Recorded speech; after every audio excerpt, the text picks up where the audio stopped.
السلام علیکم۔ ہماتن گوش میں خوش آمدید۔ تمام نئے آنے والے دوستوں سے گزارش ہے کہ ہمارے چینل ہماتن گوش کو لائک، شیئر اور سبسکرائب کریں اور ساتھ ہی بیل آئیکن کو پریس کر دیں تاکہ ہر نئی آنے والی ویڈیو کا نوٹیفیکیشن آپ کو بر وقت مل سکے، اور کمنٹ باکس میں اپنی قیمتی آراء سے ضرور آگاہ کیجیے گا۔ شکریہ۔ تقدیر کی فسوں گری، قسمت کی چال بازی یا مقدر کا کھیل، جرم، افسر شاہی اور جاگیرداری کے پس منظر میں لکھی گئی ایک دلچسپ داستان، گرداب۔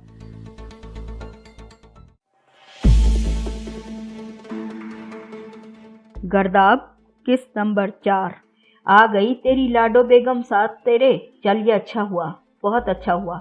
بڑی چودرائن نے ماں کی تقلید میں دھیرے سے سلام کر کے ایک طرف کھڑی ہو جانے والی ماہبانوں کو تیز نظروں سے گھورا اور پھر اس کا بغور جائزہ لینے لگی۔ آج ماہبانوں نے نورا کی ہدایت پر حویلی آنے کے لیے اپنے کپڑوں کے بجائے زہرا کے کپڑے پہن رکھے تھے۔ 2 عدد پیوند لگے یہ پرانے سے کپڑے بڑی چودرائن کی آنکھوں میں اطمینان کے رنگ لے آئے۔ اسے پچھلے والے دالان میں چاول صاف کرنے والی عورتوں کے ساتھ ہی لگا دے، کسی اور کام جوگی تو یہ مجھے لگتی نہیں۔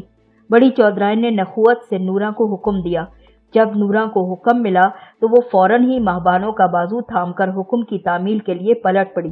سن، بڑی چودرائن نے پیچھے سے اسے آواز دے کر روکا۔ حکم بڑی چودرائن، حکم۔ نورا فوراً متوجہ ہوئی۔ کسی کو بھیج کر زہرا کو بھی بلوا لے، 4 دن رہ گئے ہیں اس میں، حویلی میں کرنے والے کام بہت زیادہ پڑے ہیں، لیکن تم نمک حراموں کو بھی تو کبھی خود سے اس بات کا خیال آتا ہی نہیں کہ کام کے وقت آپ ہی اپنی مہارانیوں کو حویلی لے آؤ۔ ویسے اپنے مطلب کے لیے جب دیکھو حویلی کی چوکھٹ پکڑ کر بیٹھ جایا کرتے ہو۔ اب بھی مجھے خبر ہے کہ لنگر کے وقت سارا ٹبر ٹوٹ پڑے گا، لیکن کام کرنے سے تم لوگوں کو موت آتی ہے، کام کے وقت کہیں بھاگ جاتے ہو۔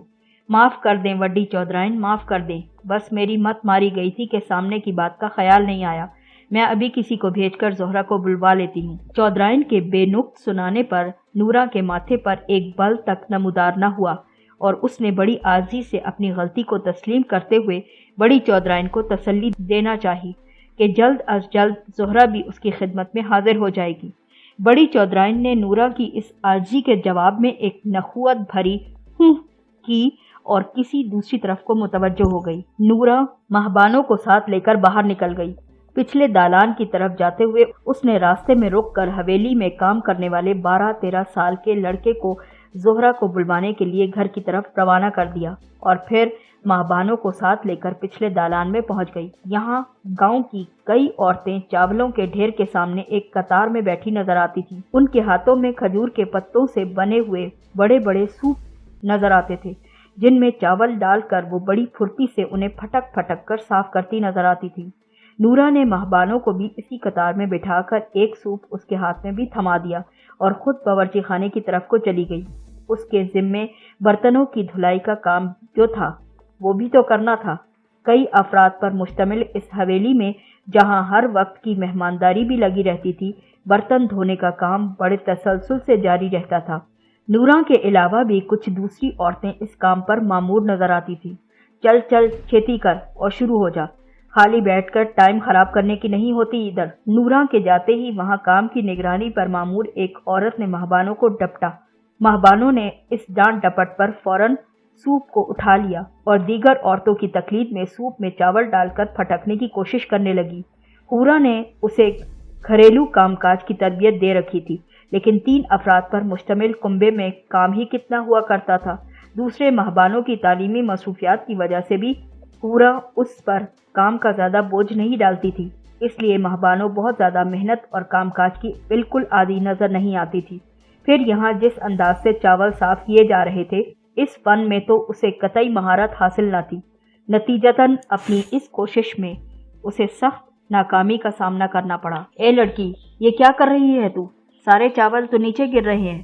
نگرانی پر مامور عورت اس کے اناڑی پن کو دیکھ کر چلائی۔ اس کی آواز کے ساتھ ہی ماہبانوں کو کچھ دبے دبے کہکوں کی آواز بھی سنائی دے رہی تھی۔ یقیناً وہاں موجود کچھ خواتین اس کے اس طرح درگت بننے پر حظ اٹھا رہی تھیں۔